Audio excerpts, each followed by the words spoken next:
In the previous video, we have created our game mechanics. And now what we are going to do in our scripts folder for the obstacle scripts, we are going to create this obstacle off-screen script. And in our player scripts, we need to create player died script. So double click on both of our scripts. So here I have my player died and here I have my obstacle off screen. For our obstacle off screen, we are going to have void on trigger enter. So on trigger enter 2D, which is going to take a collider 2D as the target. Now, even though all of our obstacles are not set, or their colliders are not set to be triggers, our collector here, so our collector is set to be a trigger, and because of that we can use this on trigger enter. And here we can test if our target.tag, so not transform, if target.tag is equal to collector, we can simply deactivate our game object. So game object.setActive is equal to false, and this is going to deactivate our game object. And we are going to attach this on each of our obstacles. So going here in the prefabs folder, select all of these obstacles and attach obstacle off screen script.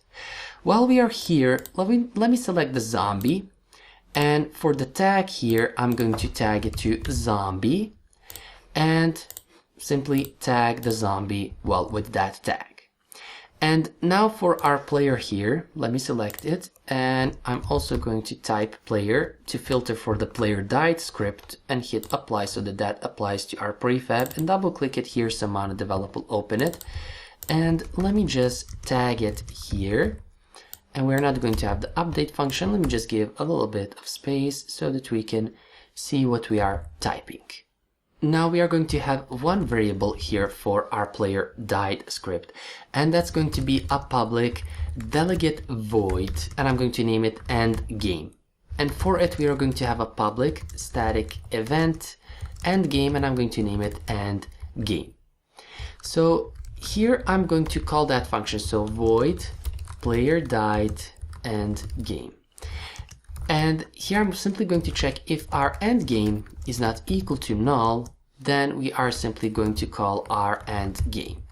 And here we are going to, well, call destroy on our game object to destroy the player. And here we are also going to have void on trigger enter, so on trigger enter 2D, which is going to take a collider 2D as an argument, and I'm going to name it target as always. And this is where on trigger enter we are going to use it for our collector. So here we're going to check if our, again we need to type if target.tag, not transform but target, is equal to our collector. So collector, if target.tag is equal to collector, then we are going to call our player died end game. And I'm going to copy this here and paste it. And instead of trigger, this is going to be our collision enter. So on collision enter, and this is going to be our collision instead of collider. And here we need to say target.gameObject.tag if it's equal to zombie, because both of our player and zombie, their colliders are not triggers, and we need to use on collision for the zombie and for the player. And because the collector's collider is a trigger, we can use on trigger enter here.